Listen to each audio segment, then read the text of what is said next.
Recently, after adding an option in Windows 11 to receive feature updates quickly, the company has also added a new option that allows you to receive update faster in Microsoft Edge browser as well. Microsoft has added a new option that allows you to receive update as soon as they are available for your browser. This means that if enabled, Edge will automatically update it by rebooting when idle and restoring the previous session. In case you find this feature interesting and would like to enable it, then here is how you can enable this feature. Before we move forward, we are trying to hit 10,000 subscribers on YouTube.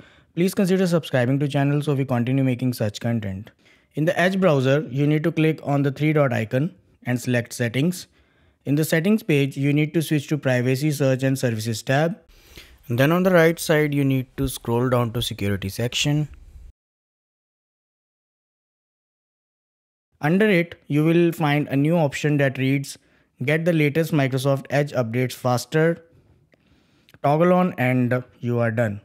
From now onwards, Edge browser will automatically update the browser. In case the option is missing, then I would like to tell you that this feature is available in the latest version of Edge browser in the Canary channel, and soon it will be rolled out to all the users. So that's all about this video. If you find this video useful, don't forget to like this video and subscribe the channel for similar videos. Thanks for watching.